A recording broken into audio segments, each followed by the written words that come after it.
আসসালামু আলাইকুম দর্শক, আপনারা দেখছেন ইউটিউব চ্যানেল শিখা অনির্বাণ টিভি।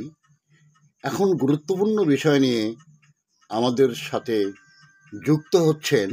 আসসালামু আলাইকুম প্রিয় দর্শক, একেবারে সবশেষ যেই উল্লেখযোগ্য নিউজটি সেটি দিয়েই শুরু করি। তা হচ্ছে ভারত এবং শেখ হাসিনাকে কেন্দ্র করে আইন উপদেষ্টা যে সংবাদ সম্মেলন করেছেন বৃহস্পতিবার, সেখানে তিনি বলছেন যে শেখ হাসিনাকে ভারত থেকে ফিরিয়ে আনতে ইটালির রোমে অবস্থিত আন্তর্জাতিক অপরাধ আদালত অর্থাৎ আইসিসিতে বিষয়টি অ্যাপ্রোচ করা যায় কিনা বিবেচনা করা হচ্ছে। মানে এই বিষয়টি যে একেবারে আইওয়াস বা যারা জুলাই যোদ্ধা হিসেবে নিজেদেরকে দাবি করেন অথবা গণঅভ্যুত্থানে যে শক্তিগুলো রয়েছে তাদের সামনে নিজেদের মুখ রক্ষার বিষয়, যে তারা বা সরকার কতটা তৎপর শেখ হাসিনাকে ফিরিয়ে বিচারের রায় কার্যকর করার জন্য। ভারত দেবে না, এটা তো নিশ্চিত, শেখ হাসিনাকে ফেরত দেবে না। সেই জায়গা থেকে এই কথাগুলো বলা এবং নিজেদের ব্যর্থতা ঢাকার জন্য এই সব কথাবার্তা। তো এই কথাবার্তা কেন অবতারণা করলাম? গত দুদিন ধরে বেশ আলোচনা চলছে। ভারতে এই মুহূর্তে অবস্থানরত বাংলাদেশের জাতীয় নিরাপত্তা উপদেষ্টা ডক্টর খলিলুর রহমানের সঙ্গে বৈঠক হয়েছে ভারতের জাতীয় নিরাপত্তা উপদেষ্টা অজিত দোভালের সঙ্গে। ডক্টর খলিলুর রহমান যতটা না গুরুত্বপূর্ণ, নিঃসন্দেহে অজিত দোভালের অবস্থান এই উপমহাদেশে অনেক বেশি গুরুত্বপূর্ণ এবং উপমহাদেশ কেন্দ্রিক যে রাষ্ট্রগুলো রয়েছে। তো যেহেতু ভারতের জাতীয় নিরাপত্তা উপদেষ্টা কথা বলেছেন ডক্টর খলিলুর রহমানের সঙ্গে, বিষয়টি অবশ্যই আমাদের জন্য খুবই গুরুত্বপূর্ণ। কি কথা বলেছেন সে বিষয়ে স্পষ্ট করে কিছু প্রকাশ্যে আসেনি। এখন এটা মনে করার কোনো কারণ নেই যে বাংলাদেশের রাজনীতি এবং আওয়ামী লীগ প্রসঙ্গ বাদ দিয়ে ভূ রাজনৈতিক বা আঞ্চলিক নিরাপত্তা, সন্ত্রাসবাদ ইত্যাদি নিয়ে দুই জাতীয় নিরাপত্তা উপদেষ্টার মধ্যে কথা হয়েছে। এবং ভারতের কোনো কোনো গণমাধ্যম এমন ইঙ্গিত দেওয়ার চেষ্টা করছে যে এই বৈঠকের মধ্য দিয়ে ভারত বাংলাদেশের যে সম্পর্ক তলানিতে গিয়ে পৌঁছেছে বা যে বরফ জমাট বেঁধেছে তা গলতে শুরু করেছে। কি সেই ইঙ্গিত? এবং বলছিলাম যে স্পষ্ট করে কোথাও থেকে জানা যায়নি যে তাদের মধ্যে কি আলোচনা হয়েছে। দিল্লিস্থ বাংলাদেশের হাই কমিশনার তারা একটি বিবৃতি দিয়েছে। সেই বিবৃতিতে খুব স্বাভাবিকভাবে যে কথাবার্তাগুলো বলা হয়েছে সেগুলোই ভারত এবং বাংলাদেশের প্রায় সব গণমাধ্যমে সেই বিবৃতির খবরগুলোই আমাদের সামনে এসেছে, যেখানে বলা হচ্ছে যে বুধবার সকালে বাংলাদেশ ও ভারতের জাতীয় নিরাপত্তা উপদেষ্টারা তাদের প্রতিনিধি দল নিয়ে বৈঠক করেছেন। বৈঠকে সিএসসি অর্থাৎ কলম্বো সিকিউরিটি কনক্লেভ যেই জোট বা ফোরাম,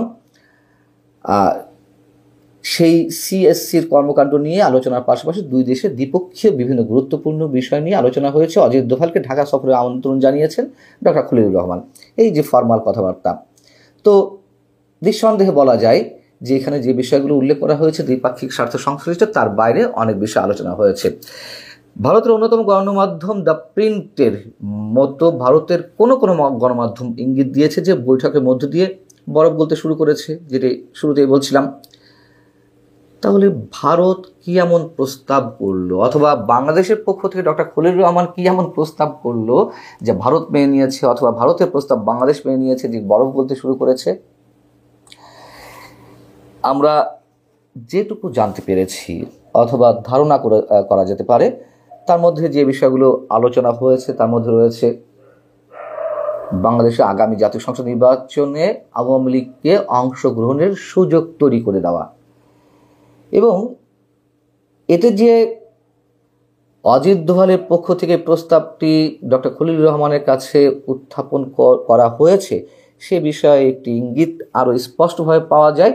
শেখ হাসিনার মৃত্যুদণ্ডের রায় ঘোষণার পরপরই দেশটির পররাষ্ট্র মন্ত্রণালয় যে বিবৃতি দিয়েছে, সেই বিবৃতির একটি অংশে কথাগুলো ছিল এরকম: একটি ঘনিষ্ঠ প্রতিবেশী হিসেবে ভারত বাংলাদেশের জনগণের সর্বোত্তম স্বার্থে প্রতিশ্রুতিবদ্ধ, যার মধ্যে শান্তি, গণতন্ত্র, অন্তর্ভুক্তি এবং স্থিতিশীলতা অন্তর্ভুক্ত। এই উদ্দেশ্যে আমরা সবসময় সকল পক্ষের সঙ্গে গঠনমূলকভাবে সম্পৃক্ত থাকব। মানে এখানে অংশগ্রহণমূলক শব্দটা এখানে আনা হয়েছে। এখন আর কি আলোচনা হতে পারে তার আগে একটু বলে রাখি যে শেখ হাসিনাকে যে ভারত ফেরত পাঠাবে না তা তো মোটামুটি নিশ্চিত, এবং সেই জায়গা থেকে আইন উপদেষ্টা যে মোটামুটি আইওয়াশ করার মতন একটি সংবাদ সম্মেলন করেছেন, সেই জায়গায় শেখ হাসিনা যে প্রসঙ্গ এনেছেন সেটি উল্লেখ করেছি।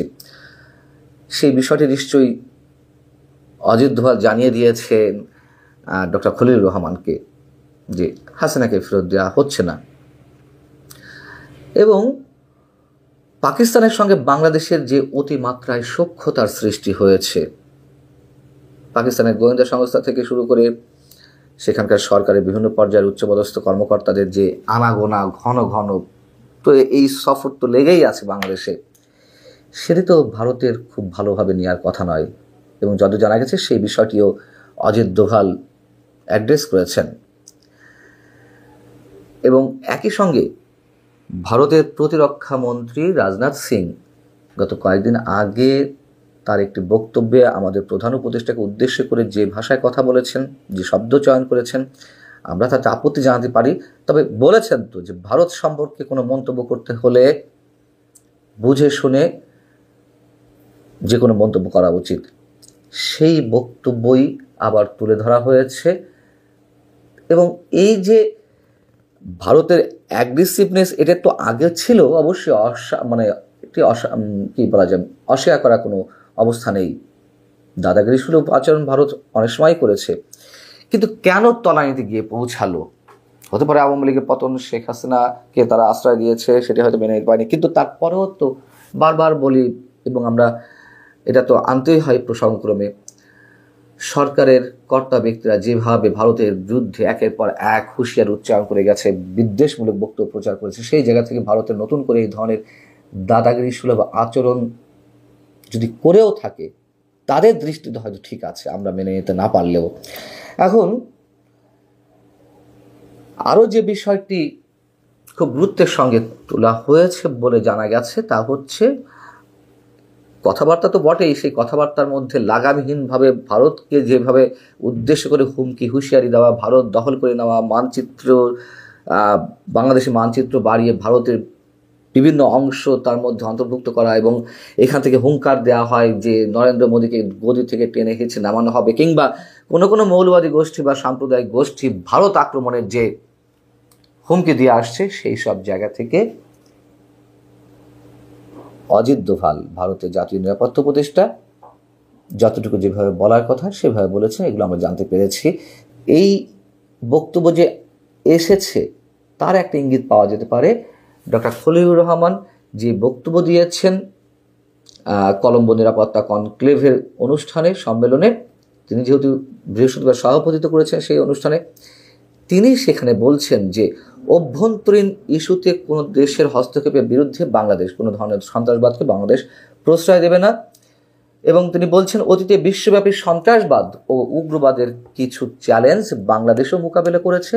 আমরা যে কোনো পরিস্থিতিতে সকল প্রকার সন্ত্রাসবাদের প্রতি জিরো টলারেন্স নীতি অনুসরণ করি। ডক্টর খলিলুর রহমান যে বক্তব্য দিয়েছেন, এতক্ষণ বলছিলাম যে কি কি বিষয়ে কথা বলেছেন অজিত দোভাল, তার একটা ইঙ্গিত এটি, সেটি বলেছেন বিধায় তিনি তার বক্তব্যে এটি বলতে বাধ্য হয়েছেন যে আমরা অভ্যন্তরীণ কোনো বিষয় হস্তক্ষেপ করি না। আর হাসিনাকে ফিরিয়ে দেওয়ার বিষয়ে তো আমরা নিশ্চিত যে তা দেবে না। এবং নির্বাচনে আওয়ামী লীগের অংশগ্রহণের বিষয়ে কোন ধরনের ইঙ্গিত পাওয়া যেতে পারে প্রত্যেকে সেটা উল্লেখ করেছি, তারা যে বিবৃতি দিয়েছে পররাষ্ট্র মন্ত্রণালয়ের পক্ষ থেকে। তো এখন ডক্টর খলিলুর রহমান তো মার্কিন নাগরিক, অনেকেই বলেন তিনি মার্কিন এজেন্ডা বাস্তবায়নের জন্য বাংলাদেশ সরকারে তিনি অন্তর্ভুক্ত হয়েছেন বা তাকে আনা হয়েছে। খুব স্বাভাবিক, তিনি মার্কিন নীতির বাইরে যেতে পারবেন না। এবং যদ্দূর শোনা যাচ্ছে যে ভারতের সঙ্গে আবার যুক্তরাষ্ট্রের অন্য জায়গা থেকে একটি সমীকরণ আমরা দাঁড় করাতে পারি যে তাদের মধ্যে যে একটা সম্পর্কে শিথিলতা দেখা দিয়েছিল সেটি আবার উষ্ণতার দিকে গড়াচ্ছে। তারপরেও যুক্তরাষ্ট্র তার নীতি বাস্তবায়ন করবেই, এটুকু আমি সবসময় বলে থাকি। শেষ বলতে কিছু নেই আন্তর্জাতিক কিংবা আঞ্চলিক ভূ রাজনীতির ক্ষেত্রে। এবং ভারতে যে তাদের স্বার্থের জন্যই আওয়ামী লীগকে সাপোর্ট দিয়ে যাচ্ছে, আওয়ামী লীগের স্বার্থের জন্য নয়, তাদের স্বার্থের জন্য, এ কথাও অস্বীকার করার কোনো উপায় নেই। তো সব কিছু মিলিয়ে এটুকু বলা যেতে পারে যে এই বৈঠকটি যেভাবেই হোক, যে দৃষ্টিকোণ থেকেই হোক, দুই দেশের দুই জাতীয় নিরাপত্তা উপদেষ্টার মধ্যকার এই বৈঠক অবশ্যই অনেক বেশি গুরুত্বপূর্ণ এবং বাংলাদেশের যে রাজনীতি অদূর ভবিষ্যতে সেখানে যে কোনো মোড় লাগতে পারে বা মোড় নিতে পারে, এটুকু আমরা বলতে পারি। ভালো থাকুন। আল্লাহ হাফিজ।